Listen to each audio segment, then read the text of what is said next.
me quedó pegado desde acá.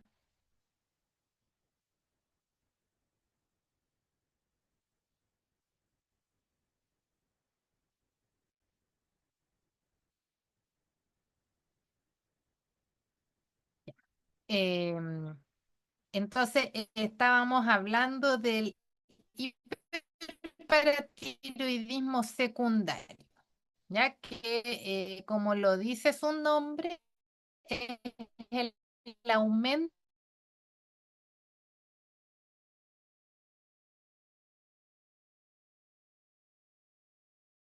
que hace es detectar bajas de calcio en la sangre y produce reabsorción de calcio en huesos, ¿ya? Para aumentar el nivel de calcio en la sangre, ¿ya? Entonces, eh,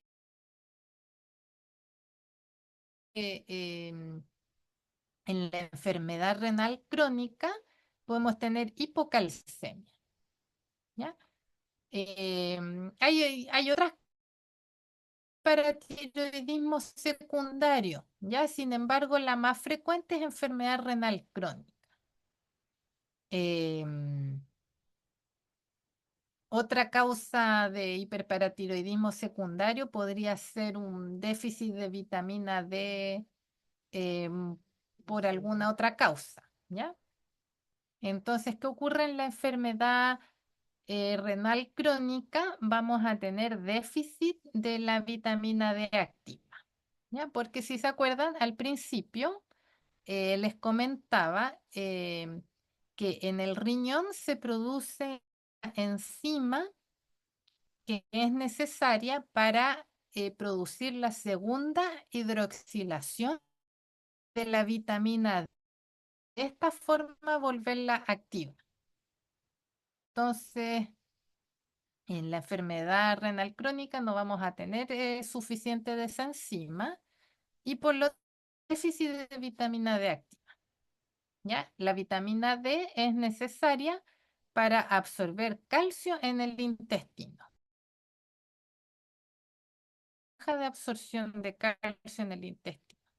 Es una hipocalcemia y en respuesta a esa hipocalcemia, la paratitis va a aumentar la síntesis de paratormona, ¿ya? Para reabsorber calcio desde los huesos, ¿ya?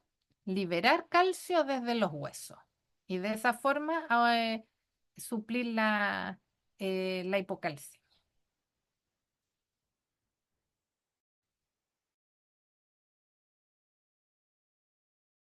Que no lo puse textual en la diapositiva, pero que en general las manifestaciones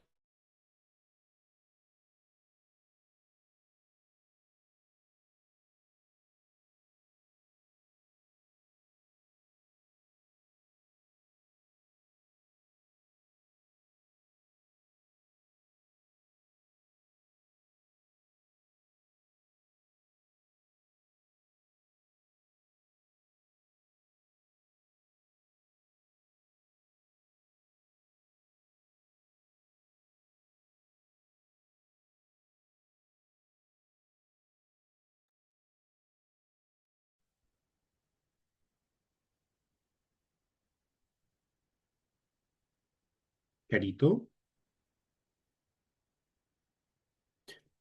Chicos, dennos un segundo. La doctora está con algunos problemas de conexión. Dennos un par de minutos hasta que ella se pueda volver a conectar y retomamos, porfa. ¿Ya? voy a retomar desde osteodistrofia renal. Ya, les estaba comentando que en general las manifestaciones óseas que se producen en la enfermedad renal crónica se denominan osteodistrofia renal, ¿ya? Y eso comprende, por ejemplo, osteopenia, osteoporosis, dolor óseo, mayor riesgo de fracturas, ¿ya? Porque piensen que son, por todo lo que hemos conversado, son pacientes que van a tener un menor nivel de calcio en sus huesos, ¿ya? y por eso van a tener estas manifestaciones que, como le decía, se agrupan bajo el nombre de osteodistrofia renal, ¿ya? Manifestaciones óseas relacionadas con enfermedad renal crónica. Entonces, volviendo a lo que son las manifestaciones orales a nivel óseo, ¿ya? Vamos a tener una pérdida del trabeculado óseo normal, con una apariencia similar a vidrio esmerilado, ¿ya? El vidrio esmerilado es este que les puse acá como un vidrio opaco que no permite ver, ¿cierto?, de un lado para otro. Y si tienen buena voluntad acá con la radiografía, van a ver que se pierde ese trabeculado normal. Se fijan, se ve como un punteado, ¿ya? Similar, ¿cierto? Entonces al vidrio esmerilado. También, si se fijan, se puede perder la lámina dura, que es esta cortical. ay, La lámina dura, ¿cierto? Es esta cortical que va a rodear las raíces en el alvéolo del diente. Ya esa lámina más radiopaca. Entonces se pierde la lámina dura. Y el tumor pardo del hiperparatiroidismo. ¿Ya? Que ahora me voy a saltar esta. El tumor pardo del hiperparatiroidismo se ve como una lesión radiolúcida unio-multilocular bien delimitada. A menudo son múltiples lesiones, ¿ya? Que afectan sobre todo a clavículas, costillas, pelvis, falanges, ¿ya? Como se ven acá, ¿cierto? Estas lesiones radiolúcidas que apuntan las flechitas, acá en las pelvis lo mismo, mandíbula, ¿ya? Y quizás alguien se pregunta por qué se llama tumor pardo. Lo vamos a ver enseguida. Antes un caso como clásico. ¿Ya? Un hombre de 49 años que consulta por aumento de volumen mandibular, con dolor, presenta hace 12 meses. Tiene enfermedad renal crónica en tratamiento con diálisis hace 10 años. Se le indicó calcio y vitamina D, pero no ha sido consistente con el tratamiento. ¿Ya? Ese es el aumento de volumen, ¿ya? La tumoración. ¿Cierto? Si uno ve a este paciente, lo primero que va a pensar en solicitar es una radiografía, ¿ya? Y ahí se ve esta lesión radiolúcida, multilocular, ¿cierto? En relación a los dientes 4C, 4,7, 4,8, ¿ya? ¿Qué deberíamos hacer con esta lesión radiolúcida? Tomar una biopsia, ¿ya? ¿Y qué vamos a ver en la biopsia? Células gigantes multinucleadas. Ya que si se recuerdan, las células gigantes multinucleadas corresponden a osteoclastos, ¿ya? Osteoclastos que van a reabsorber el hueso, ¿ya? Y hay áreas de hemorragia y depósitos de hemosiderina, ¿ya? Que es un pigmento que deriva de la hemoglobina. ¿Ya? Y eso es lo que le da la apariencia como cafezosa en un macroscópico, ¿ya? Y por eso se ve, se le denomina tumor pardo, ¿ya? Por la presencia de áreas de hemorragia y con depósito de hemosiderina, ¿ya? Y ese pigmento de hemosiderina es como de color cafezoso. Entonces, por eso se denomina tumor pardo del hiperparatiroidismo. ¿Ya? Importante, ¿cierto? Cuando tenemos esto, evaluar en examen de laboratorio el nivel de la paratormona, de calcio, de fósforo y idealmente de vitamina D. ¿Ya? No les he mencionado que también existe un hiperparatiroidismo primario, ¿ya? Pero ese es cuando hay, por ejemplo, una neoplasia en la glándula paratiroides, ¿ya? Entonces esa neoplasia va asociada con un aumento de la paratormona. ¿ya? Y el secundario, ¿cierto? Es secundario a otra enfermedad y como les decía, lo más frecuente es enfermedad renal crónica, ¿ya? ¿Y qué teníamos en la enfermedad renal crónica? Hipocalcemia, hiperfosfatemia y déficit de vitamina D. Ya. Y consideraciones en el tratamiento. ¿Qué tenemos que tener en cuenta? La diátesis hemorrágica. ¿Ya? En general, en los pacientes con enfermedad renal crónica hay una reducción de adhesión plaquetaria. Y en particular, los pacientes que se someten a diálisis, a hemodiálisis, son tratados con heparina. Y la heparina es un anticoagulante. ¿Ya? Por lo tanto, son pacientes que van a tener mayor susceptibilidad a sangrado y hemorragia. Mayor riesgo de infecciones. Ya, como les había dicho, son pacientes inmunodeprimidos. Ya, la uremia, dentro de todas las manifestaciones que les había mencionado, también suprime la respuesta de los linfocitos, ya, que están a cargo de la inmunidad celular y produce disfunción de los granulocitos. ¿Ya? Y medicamentos. Ya habíamos conversado que idealmente evitar AINES. ¿Ya? ¿Por qué? Porque los AINES tienen este efecto vasoconstrictor a nivel renal. ¿Ya? Preferir, si es necesario indicar un analgésico, el paracetamol. Interconsulta para ajustar dosis en fármacos con metabolización a nivel renal. Por ejemplo, la amoxicilina, el aciclovir, ¿ya? Esos fármacos que son, yo creo que de la lista que les puse, de los que más indicamos, los que deberían ajustarse su dosis. Ya. Consideraciones.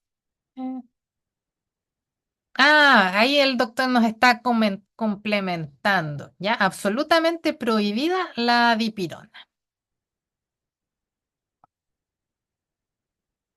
Ya. Consideraciones respecto a diálisis. em, a modo de introducción, los pacientes, ¿cierto?, que están en diálisis necesitan un procedimiento que se llama derivación arteriovenosa. ¿Ya? En inglés eso se conoce como shunt, shunt, no sé cómo se dirá. Entonces también puede que lo vean como shunt arteriovenoso. ¿Ya? Y como sale aquí, ¿cierto? En el esquemita, es una unión, en este caso, ¿cierto? Creada quirúrgicamente para unir una arteria con una vena. ¿Ya? Y se fijan ahí, el esquemita está como bien sencillo, nos indica esta es la sangre que va a pasar a la máquina de diálisis para que la filtre y, y después, ¿cierto? La máquina de diálisis le devuelve esa sangre filtrada al paciente. Ya. Entonces, esta derivación permite un acceso vascular fácil y al paciente se le administra heparina, que es un anticoagulante. ¿Ya? ¿Y por qué se le administra heparina? Porque permite que la sangre fluya con más facilidad por este equipo. ¿Ya? Al, al evitar que se coagule. Es importante, ¿cierto?, que antes de alguna atención dental uno evalúe la presión arterial de un paciente que tiene enfermedad renal crónica, porque como dijimos, suele estar asociada a hipertensión arterial. ¿Ya? Nunca deberíamos, eso sí, ocupar el manguito de la presión arterial en el brazo que es utilizado para la derivación arteriovenosa. Entonces debería ser en el otro brazo, el que no se ocupa para la derivación arteriovenosa. ¿Ya? La cirugía oral electiva se realiza al día siguiente de un tratamiento de diálisis. no el mismo día de la diálisis. ¿Por qué? Por lo que habíamos dicho que se le da heparina y la heparina es un anticoagulante. ¿Ya? Entonces, para evitar el efecto de la heparina, ¿cierto? Mejor al día siguiente. ¿Ya? Y la derivación arteriovenosa es susceptible en las infecciones. Por lo tanto, deberíamos darle ante un procedimiento quirúrgico al paciente una profilaxis con antibiótica.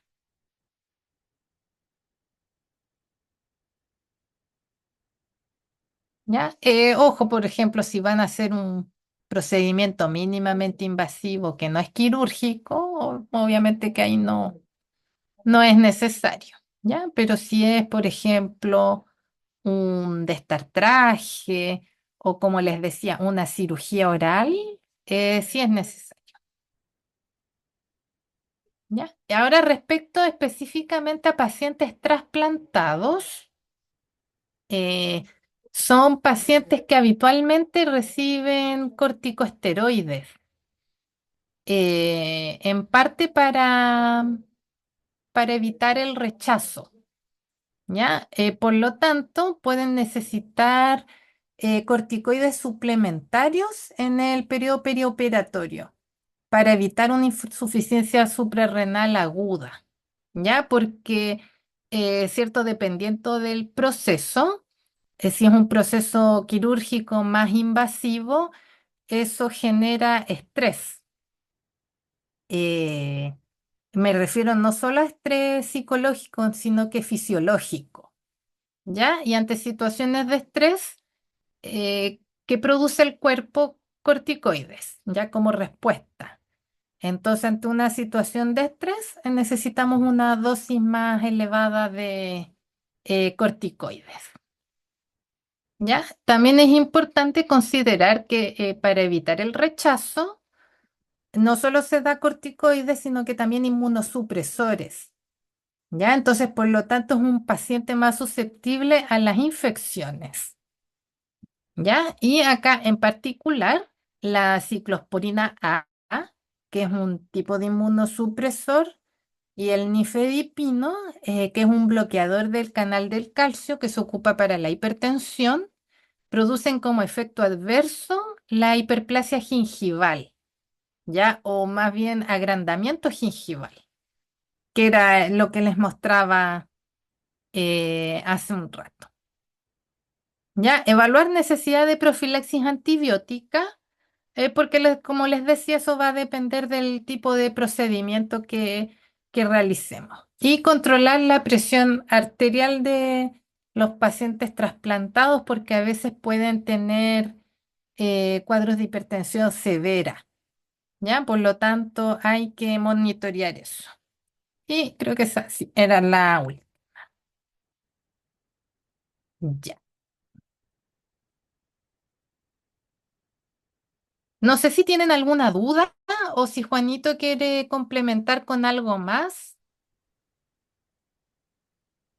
Por ahora, por lo menos acá en el chat, no han escrito nada. Solamente reforzar lo que les decía la doctora, chicos, con respecto a la importancia de manejar bien las, tanto las complicaciones como las consideraciones al momento del manejo de un paciente con enfermedad renal crónica, justamente por lo que ella les decía en relación a las principales causas. Las dos principales causas que llevan a un paciente a desarrollar enfermedad renal crónica es diabetes e hipertensión arterial. Por lo tanto, además de todo lo que la doctora les contó propio de la secuela de la falla renal, hay que agregar todas las otras potenciales complicaciones de un paciente que ya viene diabético, de un paciente que ya viene hipertenso y que por lo tanto si llegó a esta etapa de enfermedad renal crónica, lo más probable es que viene con una diabetes de muy larga data, mal controlada, con una hipertensión de muy larga data, mal controlada. Por lo tanto, son pacientes que son complejos de manejar, de tomar decisiones. En general, las urgencias con estos pacientes no son fáciles de resolver porque si es un paciente que uno lo ve por primera vez y no tengo mayores antecedentes, vienen todas las dudas. ¿Qué anestésico ocupo? ¿Qué tipo de fármacos puedo dejar en el paciente? le puedo dejar antibiótico, le puedo dejar analgésico. Entonces, muchos de estos pacientes finalmente a veces necesitan atención en un centro a nivel hospitalario o en una urgencia dental, pero a nivel hospitalario, porque atenderlos de manera ambulatoria en la consulta, si no tengo mayores antecedentes o criterios para poder tomar decisiones en estos pacientes, se vuelve complejo.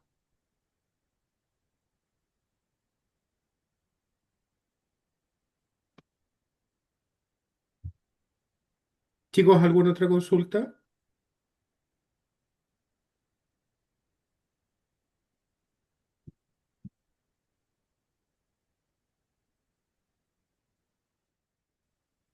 Cablísimo, está todo ok. Ya muchachines, entonces solamente para